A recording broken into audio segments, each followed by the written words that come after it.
YouTube channel चौपाल मारहरा के माध्यम से श्रीपाल सिंह आप सबका हार्दिक स्वागत करता है और आपसे गुजारिश करता है कि मेरे चैनल चौपाल मारहरा को आप सब्सक्राइब करें। धन्यवाद।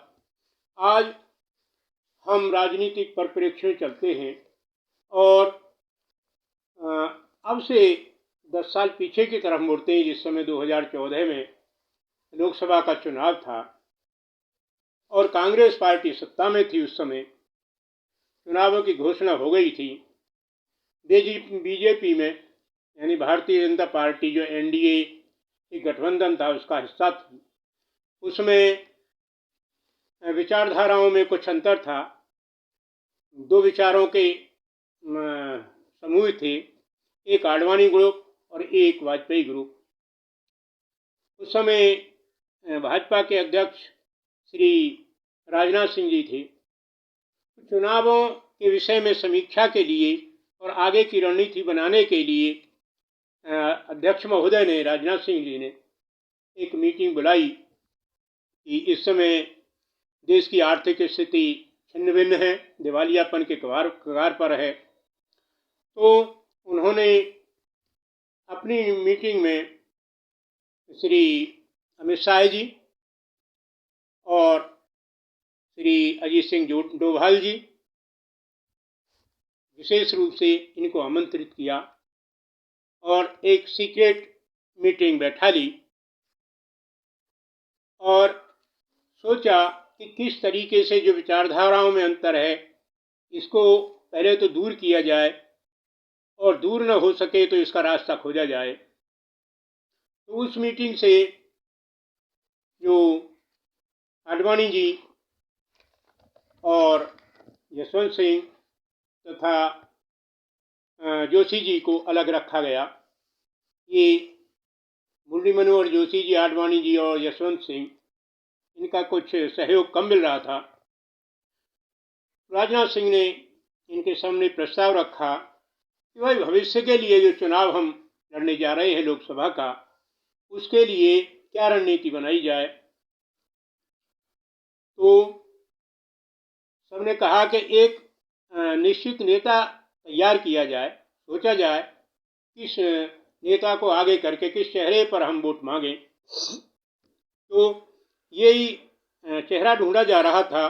तो उसमें ये प्रश्न आया कि किसको ये मुकुट पहनाया जाए, क्योंकि सभी चाहते थे कि नेता तो हम बन जाएं। कहा भी गया है, अरे मुकुट पहनने को सब आतुर, पर एवरेस्ट सा भाल नहीं, लाल बहुत है भारत माँ के, मोदी जैसा लाल नहीं। उस समय पार्टी में यह छन करके आया कि इस समय भारतवर्ष में मोदी जैसा चेहरा नहीं है, क्योंकि वो लगातार 4 बार मुख्यमंत्री गुजरात के रहे हैं और उस समय वो मुख्यमंत्री ही थे जिन्होंने बड़ी साहसिक घटनाओं से का सामना किया। तो अब प्रश्न था कि उनको कहाँ से चुनाव लड़ाया जाए। राजनाथ जी चाहते थे कि उनको बिहार से लड़ाया जाए, क्योंकि यूपी से तो प्रधानमंत्री बहुत निकले हैं, बिहार को कंट्रोल में ज़रूर करना है। लेकिन अमित शाह जी अड़े हुए थे कि नहीं, उनका क्षेत्र धर्म का है और उनको बनारस से चुनाव लड़ाया जाए। आखिर में यही तय हुआ कि मोदी जी को बनारस से चुनाव लड़ाने की प्रक्रिया तय हो गई। अब ये चुनाव प्रक्रिया के लिए उन्होंने अमित शाह जी को मतलब चाणक्य नियुक्त किया।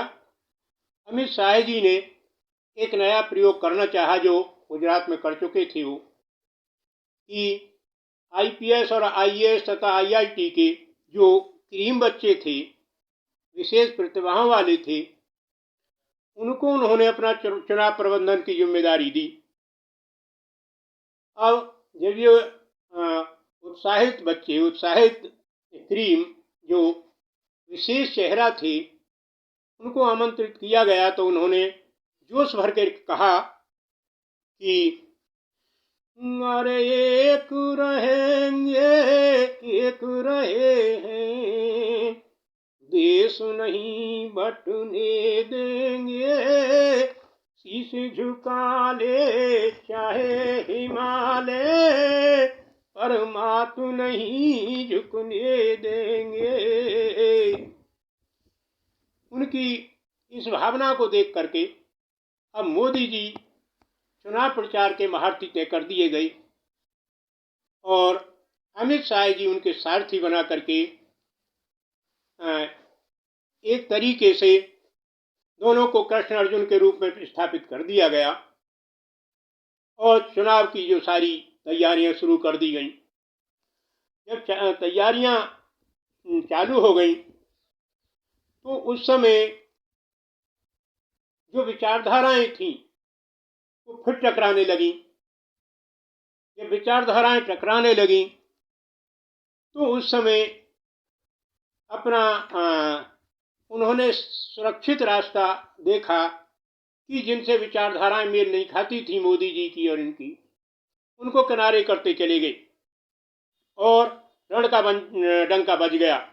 ऐसे अरे बनाए महारथी मोदी जी और सारथी बन बैठे, रण चालू होने से ही पहले विजय के डंके बज बैठे, विजय के डंके बज बैठे, सन 14 के सिंहासन पर हम मोदी तुम्हें बिठा देंगे, शीश झुका ले चाहे हिमालय, मातु नहीं झुकने देंगे।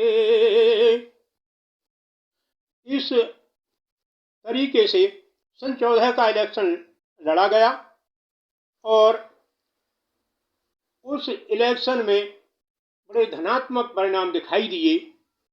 उस इलेक्शन ने ही मोदी जी को संसार का एक नेतृत्व देने के लिए एक नेता की संज्ञा देने लगे संसार कि हाँ, भारतवर्ष में कोई नेता हुआ है।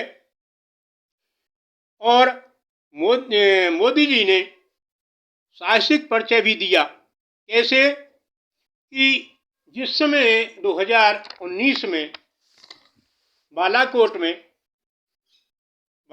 में उड़ी सेक्टर के क्षेत्र में जो सैनिक बल था उस पर आक्रमण हुआ पाकिस्तान की तरफ से, तो वहाँ 40 सैनिक मारे गए। 40 सैनिक मारे गए, देश हाहाकार करने लगा। मोदी जी ने कहा कि मुझे केवल 3 दिन का समय चाहिए, मुझे 3 दिन दीजिए। और 3 दिन के अंदर में मोदी जी ने वो कर दिखाया जो सदैव के लिए इतिहास बन गया। पाकिस्तान में भीतर जाकर के 50 किलोमीटर पर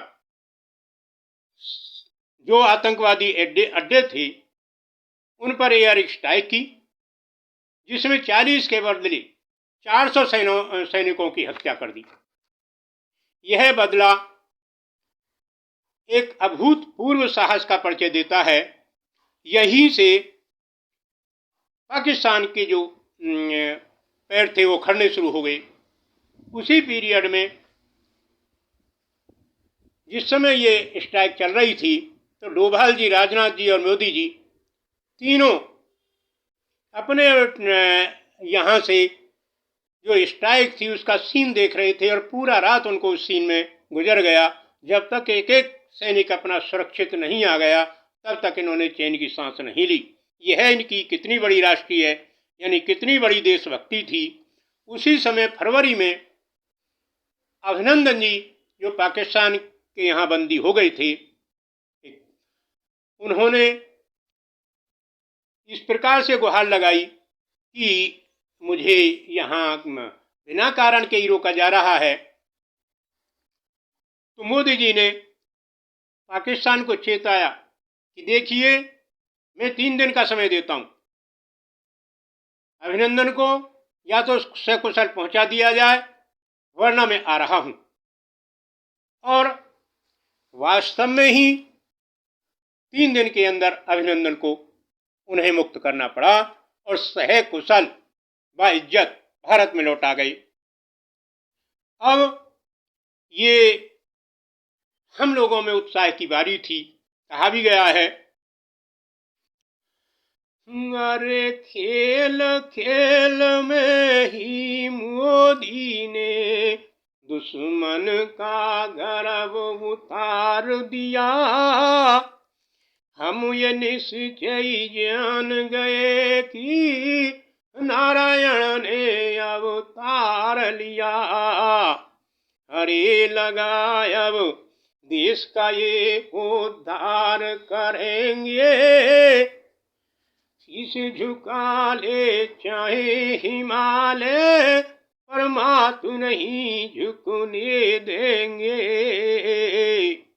एक रहे हैं एक रहेंगे, देश नहीं बटने देंगे। शीश झुका ले चाहे हिमालय, पर देश नहीं बटने देंगे। इसी समय 2019 में लोकसभा के चुनाव आ जाते हैं और वो समय भी प्रधानमंत्री मोदी जी का ही था। अब दूसरी योजना के लिए चुनावों की तैयारी करते हैं। जो तैयारी की जाती है उस तैयारी में ये विशेष रूप से निकल करके आता है कि मोदी जी ने हमारा सम्मान बढ़ाया है। इससे ज़्यादा बड़ा सम्मान और कोई देश का नहीं रख सकता। नारे लगाए जाते थे, जब सम्मान बढ़ाया जो भारत का, जनता रही है पुकार तुम्हें, कष्ट मिटाने भारत माँ का आना है बारंबार तुम्हें। मोदी जी ने कुछ अपना मन बनाया कि अब आगे औरों को निकालिए। मैं मुख्यमंत्री का समय पूरा कर चुका हूँ 3, एक योजना लोकसभा की कर चुका, अब नया चेहरा ढूंढ लीजिए। लेकिन जनता की पुकार होती रही, जो मैंने बताई कि तुमने हमारा सम्मान बढ़ाया है, अब हम तुमको यहाँ से जाने नहीं देंगे। ऐसे कष्ट मिटानिए भारत माँ का आना है बारंबार तुम्हें। अरे सीट पे आ जाओ मोदी जी, हम नहीं तुम्हें रुकने देंगे। शीश झुका ले चाहे हिमालय, पर मात नहीं झुकने देंगे। 2019 के चुनाव को जीतने के बाद मोदी जी ने भारत में ऐतिहासिक निर्णय लेने की झड़ी लगा दी। और वो ऐतिहासिक निर्णय जैसे घर घर में उज्ज्वला, यानी घर घर में गैस के चूल्हे, गैसें फ्री, सम्मान निधि किसान को बराबर उनके खातों में दी जाने लगी। काला धन इतना बढ़ा हुआ था, उसे मिटाने के लिए नए नोटों की छपाई कराई और बैंकों में नई नई इतनी लंबी लाइनें लगती थीं नोट बदलने की कि पत्रकार भी जब पूछते थे कि भाई बड़ा कष्ट होगा, तो जनता साफ कहती थी कि कष्ट हो रहा है लेकिन है प्रोग्राम बढ़िया। कोरोना का पीरियड आया, संसार में त्राही त्राही मच गई, लेकिन मोदी जी ने भारतवर्ष को साफ तरीके से बचा करके ले गए। 3 महीने तक हमारी और चीन की सेनाएं गलवान घाटी में आमने सामने अड़ी रहीं, लेकिन मोदी जी का धैर्य और धैर्य के सामने चीन की पेश नहीं पड़ी। चीन की सेना को पीछे लौटना पड़ा। भारतवर्ष के लिए एक अभिशाप बना हुआ था धारा 370, जिसको ये कहते थे कि ये भी हट ही नहीं सकती है, वो विशेष दर्जा है। उसने भारतवर्ष और विशेषकर जम्मू कश्मीर को भारत से बिल्कुल ही अलग और पिछड़ा कर दिया था, उस धारा को मोदी जी ने इस तरीके से मिटा दिया कि उसका ये पता नहीं चला कि यह धारा कभी थी भी या नहीं, ऐसे चली गई। कहते थे कि खून की नदियां बढ़ जाएंगी, लेकिन नदियां तो का एक कुत्ता भी नहीं मरा। इस तरीके से वो 370 धारा खत्म हो गई। उनका जो 14 का एजेंडा था ये 19 में पूरा किया। अयोध्या मंदिर, जिसको कह करके वो शुरू से ही चल रहे थे कि अयोध्या मंदिर एक दिन जरूर बनवाएंगे, तो अयोध्या मंदिर के लिए सारी जो सामग्री एकत्रित की, प्राण प्रतिष्ठा का 22 जनवरी 2023 का दिन निर्धारित किया गया। मोदी जी ने 11 दिन तक उपवास रख करके, और उपवास भी ऐसा केवल जल के सहारे रहते थे, न अन्न ग्रहण किया, नीचे सोना, इस तरीके से अपनी भक्ति की जो लोगों को परिचय दिया। दूसरा, जो भारतवर्ष में मंदिर बहाने वाली संस्कृति के जो उजाड़ करने वाले थे, उन्हीं के देश में यानी दुबई में, अरब में, यूएई में एक नारायण जी का दिव्य मंदिर वो बना दिया, जो पश्चिम में पहले स्थान पर है और मुस्लिम देशों के बीच में बनाया है। G20 देशों का सम्मेलन भारत में करा करके अध्यक्षता करा दी। तो ये ऐसे जो ऐतिहासिक निर्णय सन 1900 इलेक्शन के बाद में मोदी जी ने लिया, जिनका कि आज सारे भारत में ही नहीं संसार में उनका जो स्थान है वो स्थान नंबर 1 है। आज संसार की रैंकिंग में 76% वोटों के साथ संसार में सबसे पहले नंबर पर मोदी जी विराजमान हैं। उनका नारा था भारत के लिए, अरे सबका साथ सबका विकास, भारत महान की गारंटी है, आज संसार गारंटी करेंगे, ये मोदी की गारंटी है।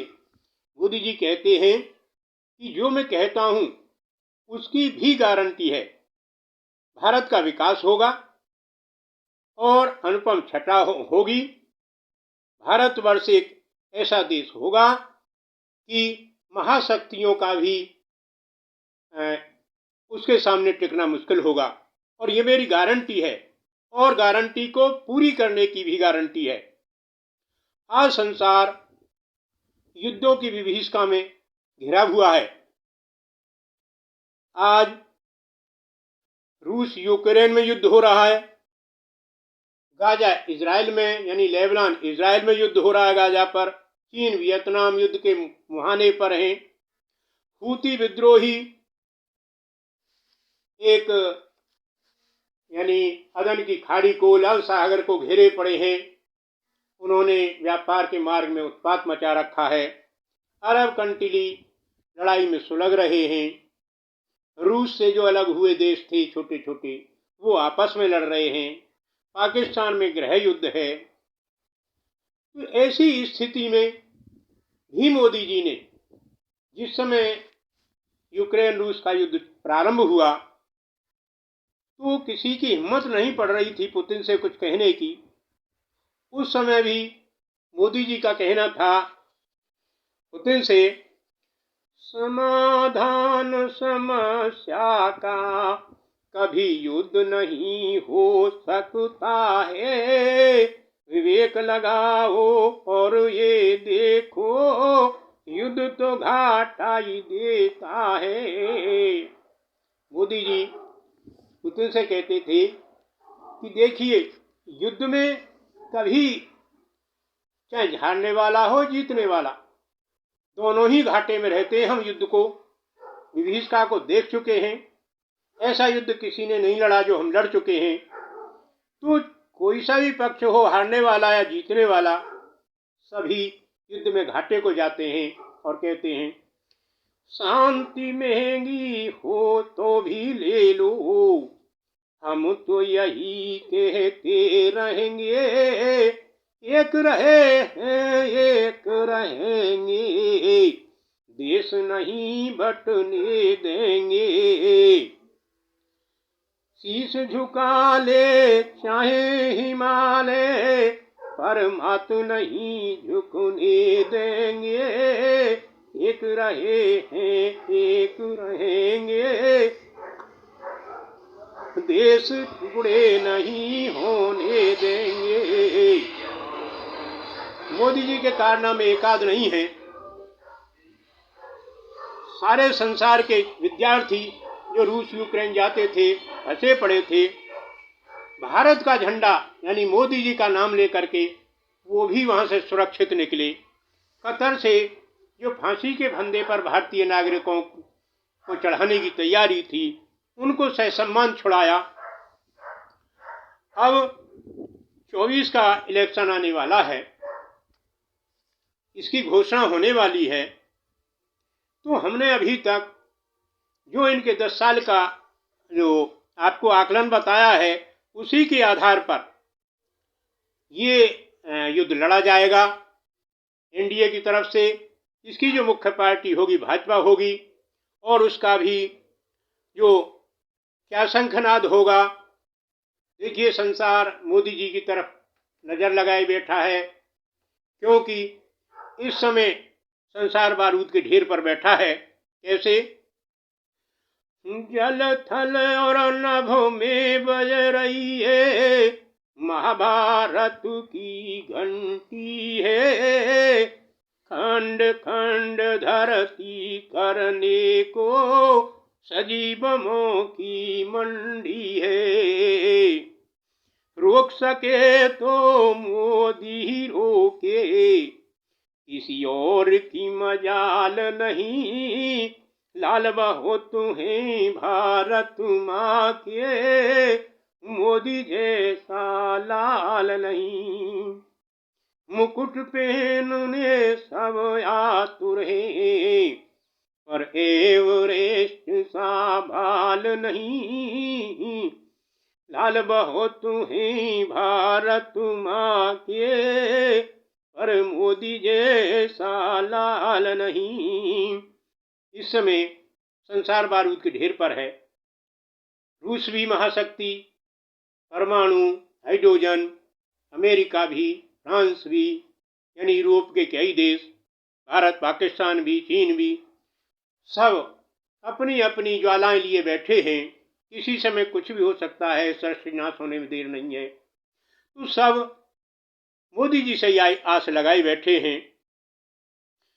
आज ये कहना मोदी जी का, छाया घना अंधेरा है, जलाओ मसाले और करो उजाला, किसने तुमको रोका है, अरे किसने तुमको रोका है, क्यों लेते हो हाथ मसाल नहीं, लाल बहो तुम्हें भारत माँ के, मोदी जैसा लाल नहीं।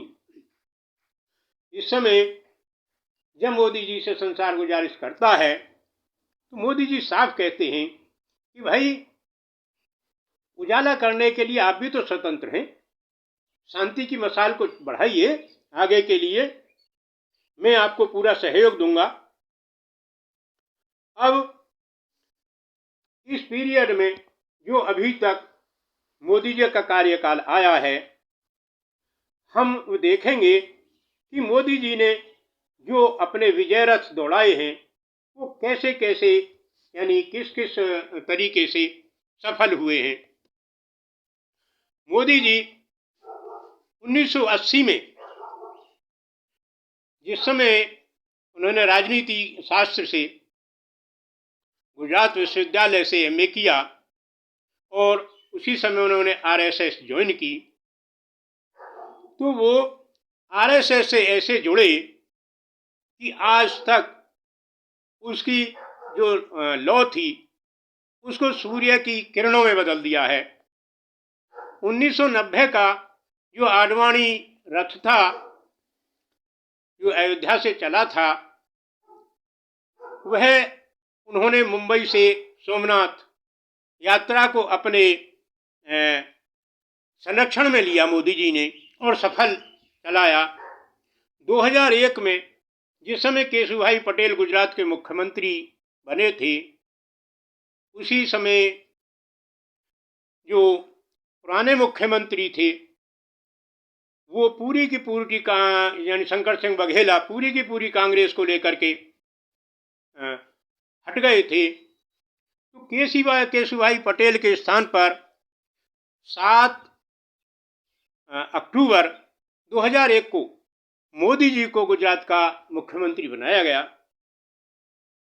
और मोदी जी का जिस समय वहाँ मुख्यमंत्री पद पर पदार्पण हुआ, उसी समय की ये घटना थी जो कि अयोध्या से कार सेवक चले थे मंदिर को मैंने ढा करके, तो उन कार सेवकों को गुजरात में गोधरा में 28 फरवरी 2002 को रोका गया और बोगियों में आग लगा दी, जिसमें 59 कार सेवक मारे गए।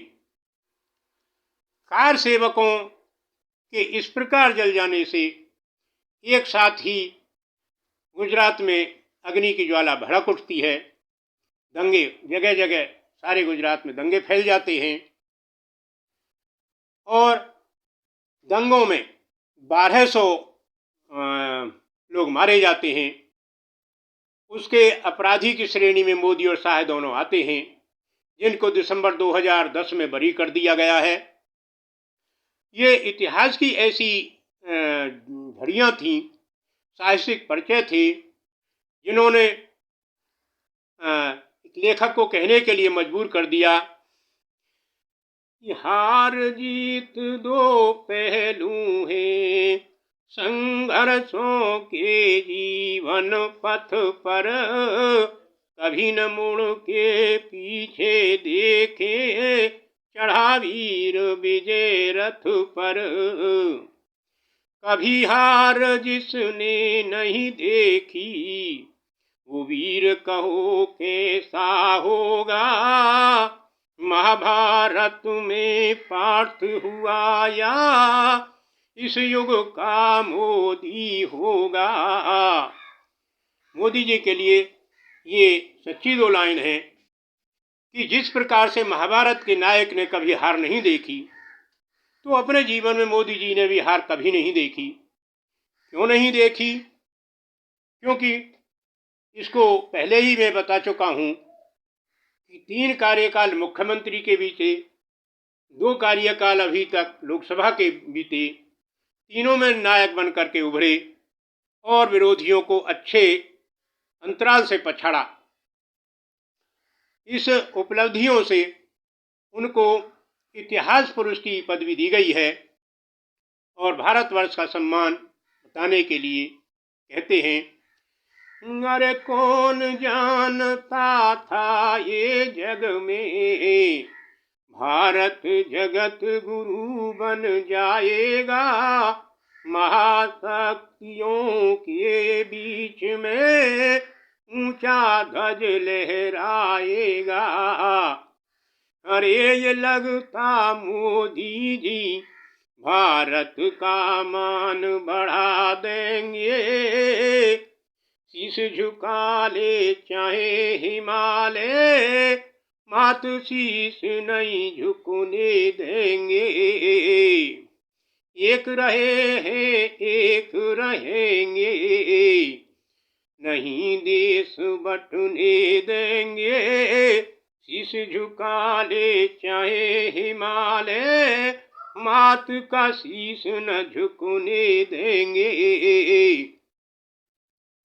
अब हम अभी तक आपने सुना कि वो कौन शख्स है जिसने ये जिसके विषय में हमने इतिहास में वर्णन किया है। तो हम ये देखते हैं कि ये कौन है, मोदी कहाँ से आए हैं, किस प्रकार इनकी छवि बनी है। देखिए, ये भारतवर्ष के अभी तक 16वें प्रधानमंत्री रहे हैं और 17वें प्रधानमंत्री बनने जा रहे हैं, जिनका जन्म 17 सितंबर 1950 को, उस समय उनके समय में जब बॉम्बे रियासत थी, बॉम्बे राज्य था। वर्तमान में ये गुजरात राज्य है। गुजरात के मेहसाणा जिले में बड़नगर के पचवाड़ा में इनका जन्म हुआ था। पिताजी इनके रेलवे स्टेशन पर चाय बेचते थे, दामोदर दास मूलचंद। वहाँ पिता के नाम का संबोधन साथ में चलता है बच्चे के। माता इनकी हीराबेन, जिन दोनों से 6 संतानें हुई, इनमें तीसरे नंबर के मोदी जी थे, जो ईश्वर के यहाँ से भारत के लिए अवतार पैदा हुए। अब इनका नाम रखा गया दामोदर नरेंद्र मोदी। इनका जो काम था, अपने पिता का हाथ बटाना था। रेल में चाय बेचा करते थे। इन्होंने सन 1962 और सन 1965 की लड़ाई में जो सैनिक रेल में जाते थे उनको भी चाय पिलाई थी। बातों ही बातों में उनकी जो शौर्यपूर्ण वाणी थी, शौर्यपूर्ण कहानियाँ थीं, मोदी जी ने सुनी थी। कैसे जो सैनिक आपस में बात करते जाते थे उस समय जोश में कि चाहे कोई देश हो, हम अपनी माता का सीना नहीं झुकने देंगे। सैनिक कहते थे, अरे जन्म लिया है भारत माँ से, अर्पण सब कुछ कर देंगे। आँख उठाए जो दुश्मन हम, उसकी आँख निकाल के रख देंगे। अवसर आज मिला है हमको, कुछ करके दिखला देंगे। शीश मात का झुकन न देवे, अपना शीश कटा देंगे। एक रहे हैं एक रहेंगे, देश नहीं बटने देंगे। शीश झुका दे चाहे हिमालय, शीश मात का न झुकने देंगे। इसे सुन करके इनके भी शरीर में रौद्र रूप प्रवेश कर गया। इन्होंने 1967 में अपना घर त्याग कर दिया। 1967 में ही इनकी यशोदा चमन से शादी हुई थी। उसी समय इन्होंने घर त्याग दिया। इनका अपना पारिवारिक मामला है। विशेष रूप से इनको साफ कपड़े पहनने का शौक था, लाइब्रेरी जाने का शौक था, और इनके अंदर पैसा इकट्ठा करने का या किसी तरीके से अपने परिवार को यानी बढ़ाने का या कोई ऐसा शौक नहीं था। ये तो पूरी तरीके से अपनी माँ भारत के लिए समर्पित थे। इनके अन्य भाई भी, माता जी भी 8x8 की कोठरी में चली गई। भाई भी कोई चाय बेचता है, कोई लकड़ी की टाल पर रहता है, कोई पेट्रोल पंप पर रहता है, कोई अपने छोटे मोटे काम करते हैं। इन्होंने जिस समय 1971 में आरएसएस के प्रचारक थे, उसी समय इन्होंने निश्चय कर लिया था कि मुझे अपने देश के अतिरिक्त और कुछ नहीं चाहिए। देश के लिए जितनी भी कुर्बानी देश करवाऊंगा दूंगा। 1975 में जब इमरजेंसी लगी तो ये भूमिगत हो गए। पकड़ने के लिए इनको विशेष रूप से बल लगाया गया, लेकिन ये बंजारा सरदार के वेश में निकल भागे और बच गए। इन्होंने अपनी एक उस समय पुस्तक लिखी, इसका नाम था संघर्ष माँ गुजरात। इन्होंने सब कुछ न्यौछावर कर दिया देश को। देश में कोई राजनीति नाम की चीज़ जानता भी नहीं था, ना भाइयों में ना कुछ किसी तरीके से। ये ही पहले ऐसे व्यक्ति हैं कि जिन्होंने परिवार के लिए कुछ नहीं किया, कोई भाई वृद्धाश्रम में रह रहा है, कोई चाय बेच रहा है। तो इस तरीके से जो व्यक्ति इतनी कुर्बानी देश के लिए दे सकता है, तो उसके इतिहास को कैसे भूला जा सकता है।